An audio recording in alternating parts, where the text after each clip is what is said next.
clearly.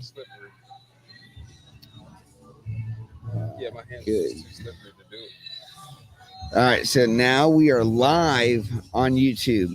And what's cool about this is, one, I don't have to edit this video. It goes out right away. Now, two, we are here at StrangeFest. And welcome to the show, everybody. It's Madman Plant and my today co-host. How you doing? 804. You got to talk louder, my bro. Sorry. How you Let me doing, turn your guys? gain up 804. here. Yeah, it's the mic. It's low. Now I can hear myself. Well, it's not the volume, it's the gain. So, see, the gain controls how much the mic picks up. All right, so we'll get you over here. Perfect. We should be set. So today we are at Strangeway's Brewing for StrangeFest, held by the Pink Sloth and Wookie Flip. And today we have the podcast booth. Now we're on a stage. We're inside Strangeway's Brewing here in Fredericksburg, which is cool because this is our home turf. This is where we play and hang out and grow. And It'll be interesting because this necessarily is a cannabis event. It is a arts and music festival. Yeah. So it'll be very cool to see the collective, but I can already see a bunch of hippies in the audience here. I'm kind of excited for it. I mean, I was already taking a little stroll out earlier, checking out what's going on. And I think I might even snag me a couple pieces here just to have some good memorabilia from today. But yeah, I look forward to it. Yeah, and well, what's also really great is the Pink Sloth is a great shop here. If you haven't been in Fredericksburg, the Pink Sloth is a great store because not only do they have bowls and glass pieces, but they have pendants and a lot of hand catered and picked selections. They're very picky on their selection, and it's for a good reason. And when you go in there, you'll find a lot of good quality. Whether you need cleaning materials, whether you want a fancy bong or vaporizer, or whether you want some nice glass or some rolling papers, they got you covered. And they also got merch. So this whole event is theirs, and this is their second. Is this their second event? I think so. Okay, I think so. We may not know that. But so far it's going to be good. I heard that we're going to expect about 350 people. So if that's the case, then I'm pretty excited about that because, not only are we here helping them and being a part of their event, but they're also coming to our event. Yeah. Coming up here on October 12th. And that's super exciting. And they'll be vending. So if you don't make it to this event, you want to come to our event, they'll be there as well. So have you walked around the vendors yet and seen anybody? Yeah, I checked out a couple of people so far, but I haven't really stopped to talk to anybody yet. It seems like everybody's still getting things set up, So yeah, the event started at 2. Things are still rolling in. I know the bands took stage there. You can hear them in the background. Yeah, the brew's flowing. They got tons of bartenders and people out there. And then even in the inside, they got tattoo booths. Black Horse Tattoo, who's going to be also vending at our event, is going to be here as well. And I'm trying to get the cross done on my leg. If there's time today, we'll see. Should be pretty easy. It's just red and some triangles. I'm thinking about getting the Smoke Busters logo. Are you really? Right on my leg. Dude, well, Emiliano will be the guy to do it. And while Gronomics is here, he's going to do his. Okay, sweet. So that would be amazing. I would be honored, bro. That would be fucking super dope because Greenier said he was going to get his done. So we'll see if Greenier sticks to it. But no, I would be honored. And, what I'm really trying to do and what it's all about and what the symbol even represents, it's not even just me. It's the ability to break the stigma, to end the suffering of cannabis use. Here, even though this is open to the public, we still got to hide by the generator. And that's cool. And I'm glad that they have a designated area because I would have to go across the street or somewhere else because I definitely like to smoke. And, we're getting there. But the more we talk about it, the more we pursue it, the better it gets. And that's what's important. Yeah, that is very true. And I love the engagement with it all. I just wanted to say that for me, even wanting to get the Smoke Busters tattoo, it's all about all of the engagement that I've been doing since even being on the platform, making new friends in the cannabis community and just continuing on with the journey that I'm on with what I do. It means a lot to me. And I'm about to say it's definitely brought on a new positive way of thinking. It's brought around a new perspective for me to hold on to. And so I love the whole message behind the Smoke Busters podcast and what it really stands for. So that really means a lot, because sometimes I feel like I speak to myself and nobody cares, nobody listens, nobody's interested. So it's definitely put me in a better place, just being around people who are goal driven, who they try to acquire the same things that I look for.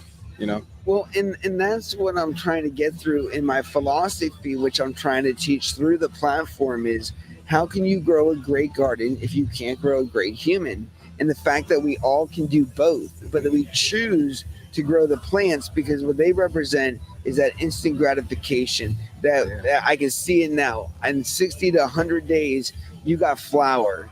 In 60 to 100 days, you may not be at your goal yet. If you're trying to save for $1 million in 60 to 90 days, you may not be at $1 million. But the idea and the concept is, it's not about the time, it's about the mission. And are we going to sit there and complete the mission? And when we can surround ourselves with people who are go-getters, they're hungry, they're hustlers, they're like what I talk about all the time, is people that can stand on their own foundation. Yeah. Everything about them is real. There's no bankruptcy, there's no bullshit, there's no nothing.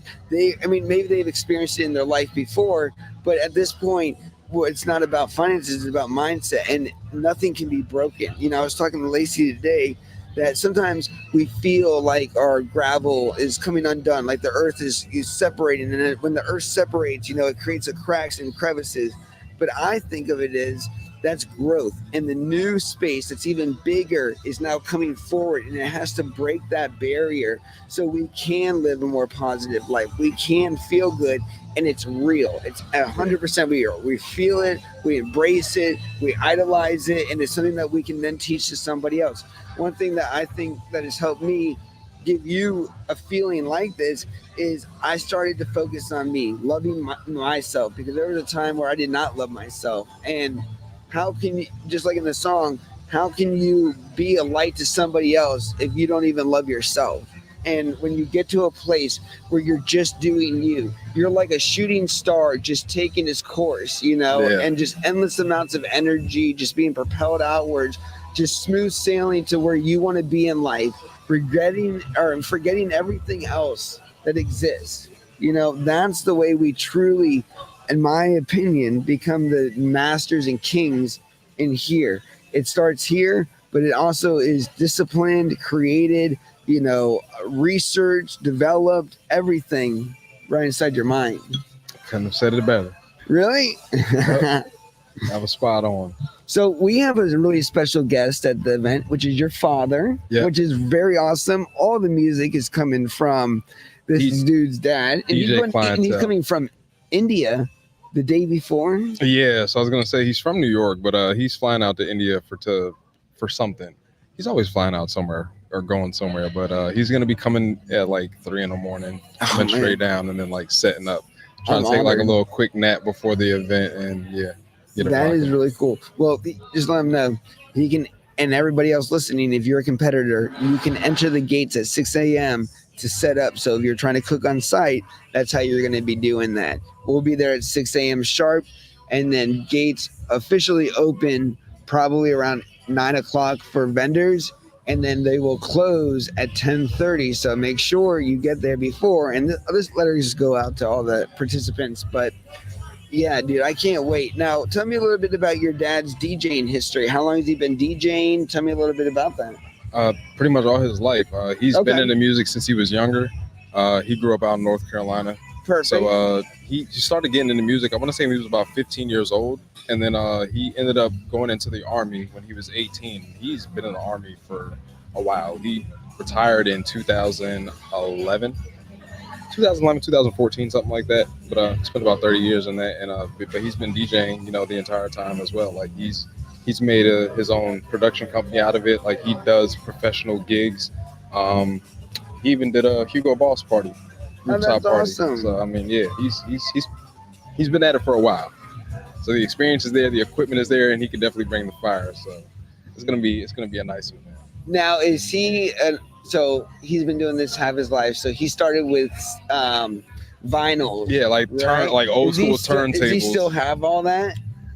No, I don't think he has any of that equipment. I'm pretty sure he got rid of all that a long time And that's ago. all digital. Yeah, he does. He does have the digital, and then he has it's an older version of a piece of equipment, but I think he prefers those as well because they have like it's something about the sharpness. I don't know. Nice. He can explain all that better than I can. That's his thing. I don't really get into all that, but yeah, he's got some nice equipment. Dude, that's really cool. And I'm so grateful that he's going to be there because it is just going to be an event. I asked Gronomics and I asked Greenier a specific question. The specific question was, in one word, make it like an adjective, what do you want to get out of this entire experience of coming to Virginia? And Greenier's was clarity, and Gronomics was empowerment. Isn't that awesome? Yeah, that is. They could have picked any word like, oh, just to have like a really tight time. No, they're looking for specific things, clarity and empowerment.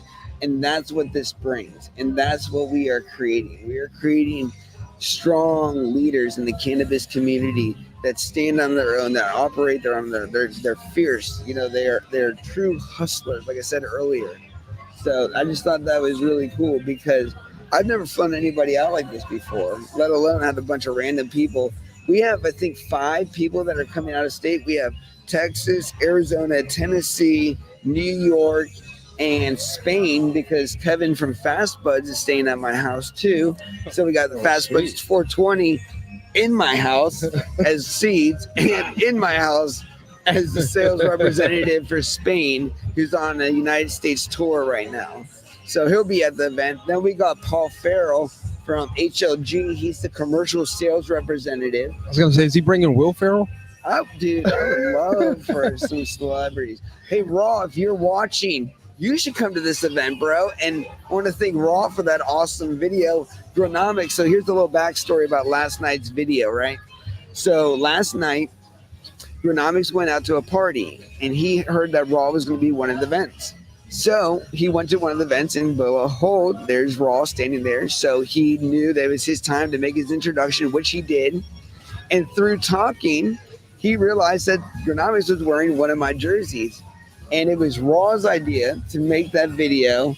And I really want to get Raw on the 2-hour session because there's a lot of things outside of the glam that I really want to talk to him. Because usually when people are that happy and that excited, they usually have a great backstory, and we've talked for our 10-minute segments, but he is one person that really lit me up because when I went to MJ BizCon in 2022, he was my first interview out of everybody. Oh, wow. Because I saw him standing at his booth and I went up to him and I was like, hey, dude, I'm a huge fan of yours. I even have your products in my pocket. Can we please do an interview? And he said, sure, absolutely. Let's do it.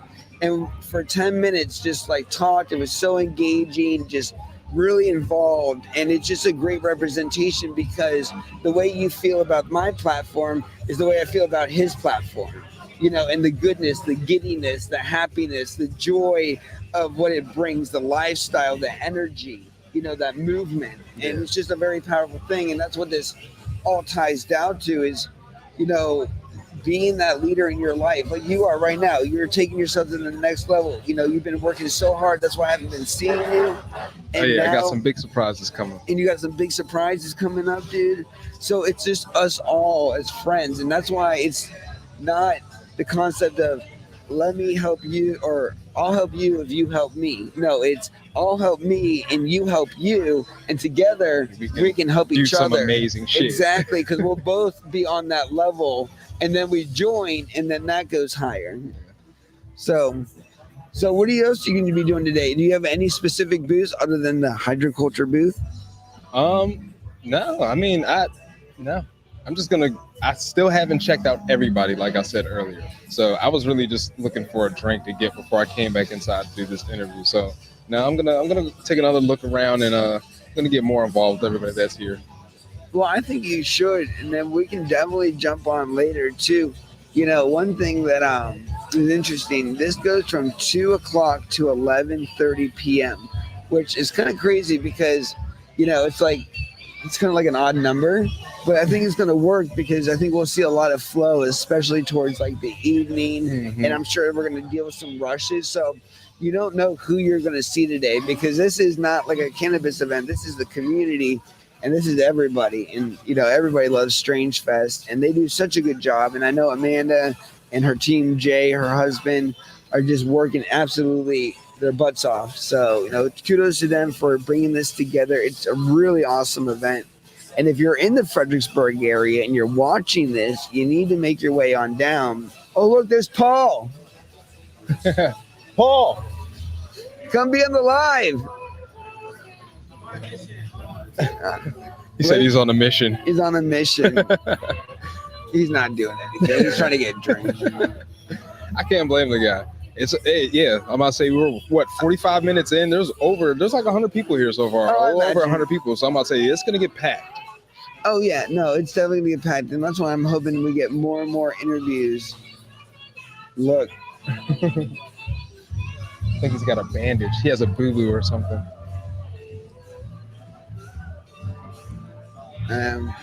Maybe something happened. Call 911. Not us. So, what else you got? Anything before we close out? No, I'm just gonna wait on it. You know what I'm saying? There's some things that I'm gonna be posting after the event is over, but for now, I just want the event to be in the limelight. I want to put all my focus on that, and I will prepare to share a bunch of news with you guys after. So, all right. Well, like always, guys, we got more interviews coming up your way here at StrangeFest in Fredericksburg, Virginia, at Strangeway's Brewing. We will see you guys with more podcasts coming your way very, very soon. Peace.